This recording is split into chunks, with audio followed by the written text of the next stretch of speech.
What's going on, guys? Dr. Andrew Fix here, back on the code. Thank you so much for tuning in, listening to this podcast. We've got a little bit of a different episode for you today. Again, I'm sitting in the car, coming to you really quickly before I head into the office. And I was just realizing, thinking of my schedule today, it's going to be a big podcast day. Having this quick recording for you guys, and then I'm going to do 2 interviews later today that I'm pretty excited about. But in this conversation, what I'm going to be doing is just recapping and talking to you about some life lessons from a children's book that I've been reading to my son Aiden over the the past few nights before bedtime and things. I really like this book, so I tend to default to it a little bit more than switching to some of the other ones because I just really like the message that's in this story. And credit to our friend Lauren, who gave us this as a baby warming gift prior to Aiden's arrival. And so far, it's the favorite book for me that I read to Aiden. So this book is called Finding the Courage to Face the Storm, Bryson the Brave Bison. And man, I think the parallels in this book and the things that we can take from it are so good. This episode kind of reminds me of one that we recorded probably a little bit over a year ago, wherein I watched the movie Bridesmaids with my wife and listened to the songs in there by Wilson Phillips, and recorded an episode, I think it was number 78 on this podcast, kind of with some takeaways or some pearls from that movie. So go check that one out if you have not listened to it. I think it's kind of funny. But this one's similar. And if you've not read this book, I don't want to totally ruin it for you, especially if you have kids. But the main message of this book, as you can kind of tell by the story, Finding the Courage to, or by the title, excuse me, Finding the Courage to Face the Storm, is about this bison named Bryson, who is smaller than all the rest. He's smaller than all his friends. His dad is this massive bison, and he was born much smaller. And despite the fact that he's smaller in stature, and brawn and everything, what he makes up for that with is brains and smarts. And he really knows how to use his critical thinking skills to help find solutions to problems that the group of bison are facing. And one of the things it talks about in the story is how typically when a storm comes over the herd of bison, what they do is they travel in the same direction as the storm. So if the storm is blowing, from west to east, they're going to travel from west to east and kind of like keep the storm at their back and slowly make their way, like the storm slowly passes over their head. But in doing so, it means it takes longer for that storm to catch up to them and surpass them. And they end up having to travel through the storm longer, right?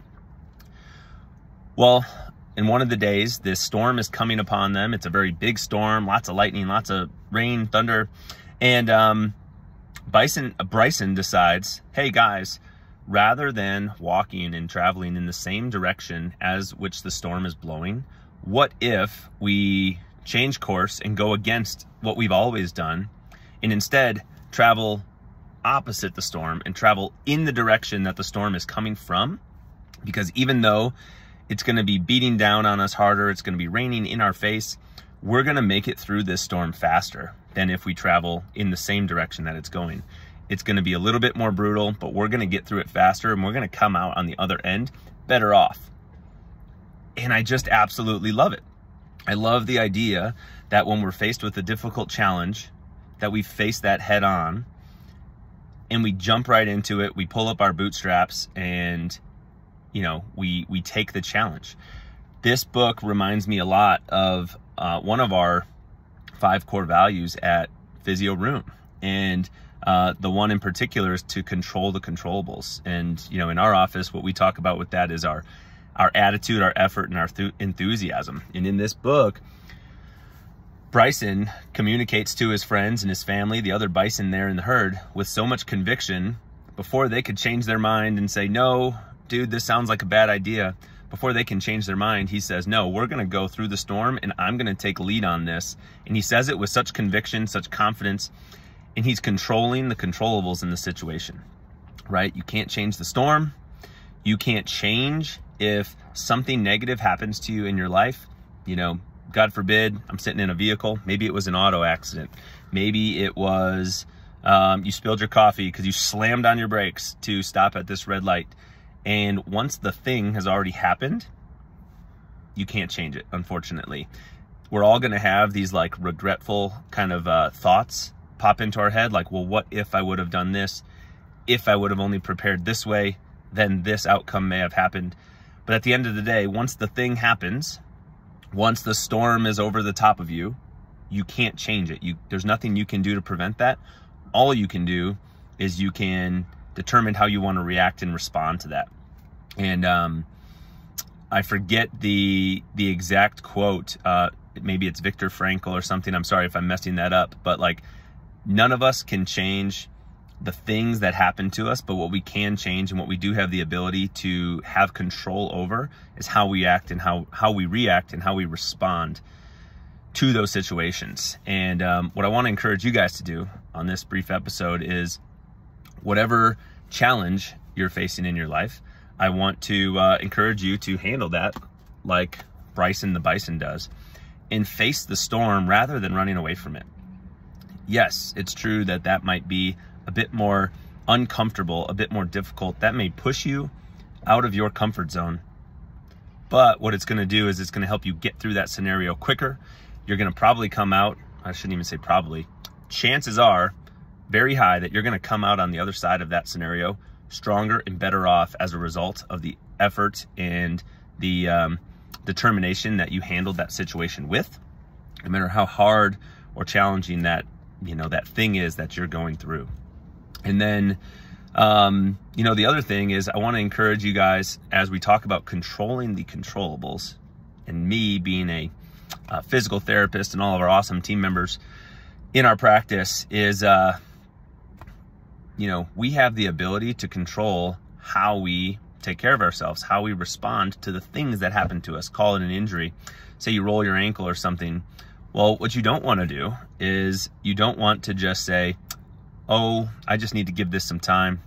It'll feel better. I just need a rest, a few weeks, and then this discomfort, this pain, these symptoms that I have will go away. Now, that very well might be true. It may feel better, but what has happened along the way is we've had weakness set in, we've had stiffness in that joint set in. Like, we haven't done the things that are gonna control the long-term outcome. We haven't done the things that are gonna prevent or make it less likely that this same thing happens again. In fact, by not doing those rehabilitation things, we're making it more likely that we're gonna have another injury like that in the future. So whether it's working with somebody like myself, another practice, someone else in another state, an awesome personal trainer, a chiropractor, whoever that might be, I want to encourage you to control the controllables and take care of the shit that you're dealing with in your body so that you can control the outcome like Bryson does, right? So that you can control how you're going to react, how you're going to respond to different scenarios and situations that you're in, so that you can do the things that you love to do, right?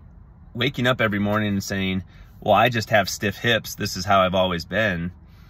If you're not putting some measures in place to address that, to work on the strength, the stability, the mobility of these chronically stiff hips, for example, well, then are you really going to be able to perform and act and do the things that you want to do? Probably not, right? And I think so many of us fall into that trap where it's just like, well, this is just the way it is.